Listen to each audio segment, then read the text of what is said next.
पतरातू प्रखंड शाह अंचल कार्यालय परिसर में आदिवासी संघर्ष मोर्चा ने गुरुवार को जोरदार धरना प्रदर्शन किया। इस मौके पर मोर्चा के राष्ट्रीय संयोजक देवकीनंदन बेंदिया ने अंचल प्रशासन पर गंभीर आरोप लगाते हुए कहा कि प्रखंड में आदिवासी हितों की अनदेखी और भ्रष्टाचार चरम पर है। उन्होंने कहा कि आदिवासियों की जमीन को अभी तक ऑनलाइन नहीं किया गया है। रसीद कटने की प्रक्रिया ठप है, जिससे लोगों को भारी परेशानी हो रही है। इस वजह से बच्चों के जाति प्रमाण पत्र और वंशावली सत्यापन के काम अटके पड़े हैं। कई पात्र आदिवासियों को पेंशन तक नहीं मिल रही है। मोर्चा ने आरोप लगाया है कि मनरेगा के कार्यों में बड़े पैमाने पर भ्रष्टाचार हो रही है।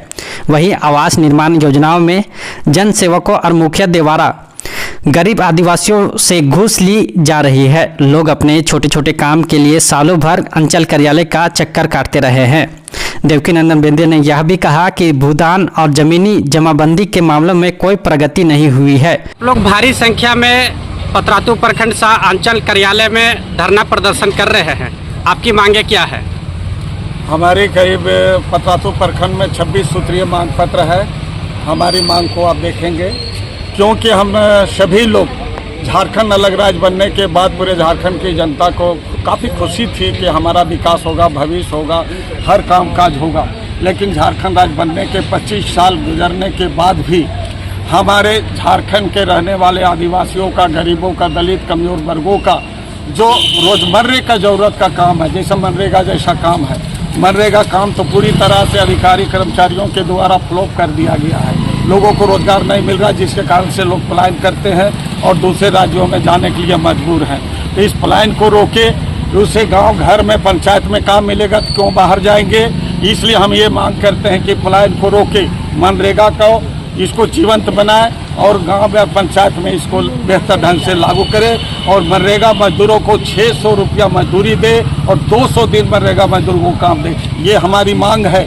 साथ ही यहाँ पर बड़े पैमाने पर जमीन का सवाल है और ये जमीन का सवाल पर देखेंगे तो गरीबों की जो आदिवासियों की जो जमीनें हैं, सबसे पहले आदिवासियों की जो भू वापसी न्यायालय के द्वारा हुआ, उन तमाम आदेशों को भू वापसी को अंचल अधिकारी के भू वापसी आदेशों को जो न्यायालय के द्वारा हुआ है, उसकी तत्काल आप पुलिस बल के साथ में दखल दिहानी कराएं। साथ ही जमीनों का जो ऑनलाइन की समस्या डिजिटल करके कर दिया गया है, क्योंकि जब से डिजिटल हुआ है तब से रैयत परेशान है। क्योंकि रैयत लोगों का जमीन जब ऑनलाइन नहीं हुआ, रसीद नहीं कट रहा है, किसी का ऑनलाइन हुआ तो खाता गलत, प्लॉट गलत, रकबा गलत, नाम गलत, और इस तरीके से उसका ऑनलाइन रसीद बंद है। और ऑनलाइन रसीद बंद होने से उसका जाति आवासीय प्रमाण पत्र बंद है, बच्चों की पढ़ाई लिखाई बंद है, जमीन खरीद बिक्री बंद है। तो इस तरीके से पूरे जनता का जो सवाल है, जनता की जो जरूरत है, वो अंचल अधिकारी के कि यहाँ पर जो विकास कार्य है, उन तमाम विकास कार्यों में आवासीय जैसे निर्माण में गरीबों को कमीशन जनसेवक के द्वारा लिया जाता है। क्यों लिया जाता है, इसका जवाब वीडियो देगा। क्यों लिया जाता है? गरीब लोग किसी तो एक तो 2 लाख रुपया मिलता है और ये 2 लाख रुपया से कितना अच्छा बनेगा, और जब बनाते हैं तो उससे कमीशन लिया जाता है। कमीशन के खिलाफ है, कमीशन को शीघ्र रोके।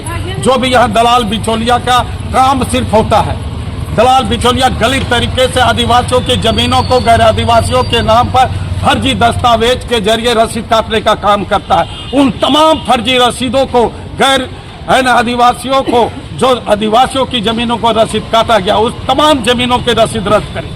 तमाम फर्जी दस्तावेज जो क्रियाकलाप है उसे रद्द करें और आदिवासियों को, गरीबों को, सभी को गैर मजबूत जमीनों पर बंदोबस्त दीजिए। रघुवर सरकार के समय में भूमि बैंक बनाया गया था, गैर मजबूत जमीन का रसीद काटना बंद कर दिया गया। हेमंत की सरकार आई, गैर मजबूत जमीन का आदेश दिया गया, रसीद क्यों नहीं अंचल अधिकारी अब तक रसीद काट रहा है? हम ये पूछने आए हैं, वो बताए कि रसीद क्यों नहीं काटी। इसलिए हम मांग करें तमाम गैर मजबूत जमीन का रसीद काटे। आपकी मांगे पूरी नहीं होती है तो आगे का रणनीति क्या रहेगा? निरंतर जारी रहेगी, निरंतर आंदोलन जारी रहेगी, क्योंकि जनता की पैसा से ये सीओ बीडीओ कर्मचारी को पैसा हम देते हैं और अगर हमारा काम नहीं करेगा तो हम इसके खिलाफ अपनी आवाज, अपनी लड़ाई को जोरदार तरीके से रखेंगे। आपका परिचय? देवकीनंदन बेंदिया, आदिवासी संघर्ष मोर्चा का राष्ट्रीय सह संयोजक।